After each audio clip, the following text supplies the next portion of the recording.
بسم الله الرحمن الرحيم.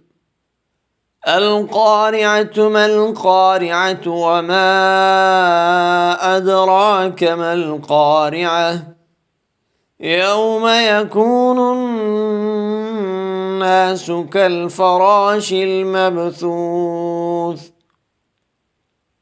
وتكون الجبال كالعهن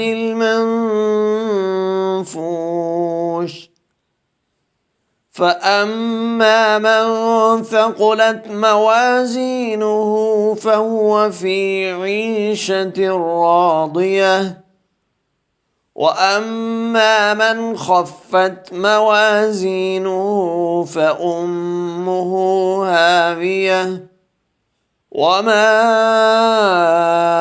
أدراك ما هي نار حامية. بسم الله الرحمن الرحيم. القارعة ما القارعة وما أدراك ما القارعة يوم يكون الناس كالفراش المبثوث وتكون الجبال كالعهن المنفوش فأما من ثقلت موازينه فهو في عيشة راضية وأما من خفت موازينه فأمه هاوية وما أدراك ما هي نار حامية. بسم الله الرحمن الرحيم. القارعة ما القارعة وما أدراك ما القارعة يوم يكون الناس كالفراش المبثوث وتكون الجبال كالعهن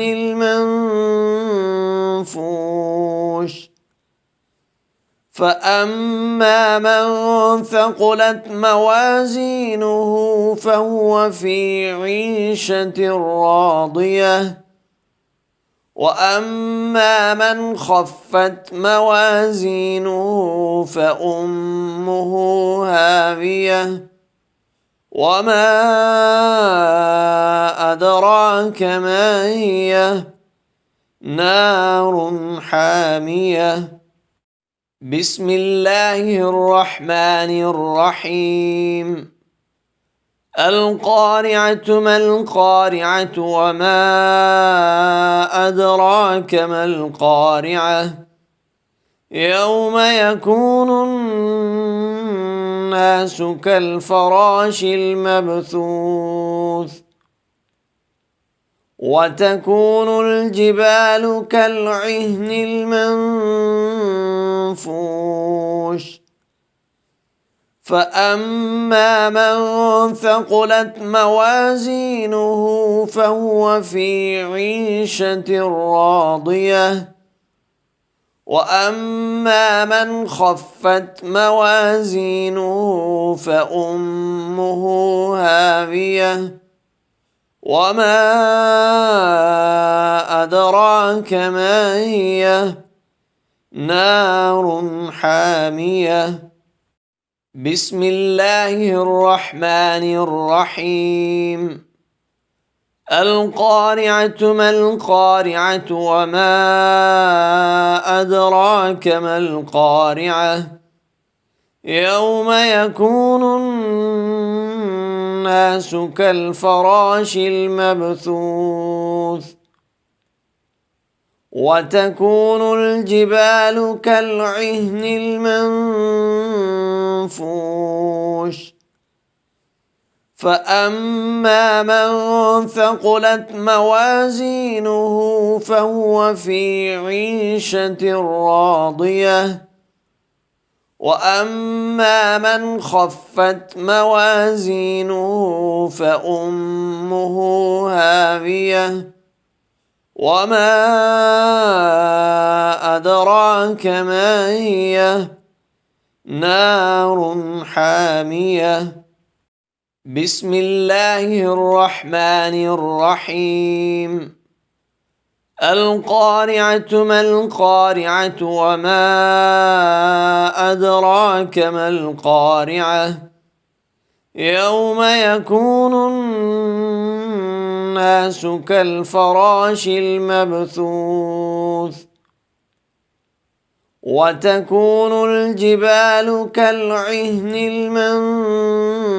المنفوش فأما من ثقلت موازينه فهو في عيشة راضية وأما من خفت موازينه فأمه هاوية وما أدراك ما هي نار حامية. بسم الله الرحمن الرحيم. القارعة ما القارعة وما أدراك ما القارعة يوم يكون الناس كالفراش المبثوث وتكون الجبال كالعهن المنفوش فأما من ثقلت موازينه فهو في عيشة راضية وأما من خفت موازينه فأمه هاوية وما أدراك ما هي نار حامية. بسم الله الرحمن الرحيم. القارعة ما القارعة وما أدراك ما القارعة يوم يكون الناس كالفراش المبثوث وتكون الجبال كالعهن المنفوش فأما من ثقلت موازينه فهو في عيشة راضية وأما من خفت موازينه فأمه هاوية وما أدراك ما هي نار حامية. بسم الله الرحمن الرحيم. القارعة ما القارعة وما أدراك ما القارعة يوم يكون الناس كالفراش المبثوث وتكون الجبال كالعهن المنفوش فأما من ثقلت موازينه فهو في عيشة راضية وأما من خفت موازينه فأمه هاوية وما أدراك ما هي نار حامية. بسم الله الرحمن الرحيم. القارعة ما القارعة وما أدراك ما القارعة يوم يكون الناس كالفراش المبثوث وتكون الجبال كالعهن منفوش فأما من ثقلت موازينه فهو في عيشة راضية وأما من خفت موازينه فأمه هاوية وما أدراك ما هي نار حامية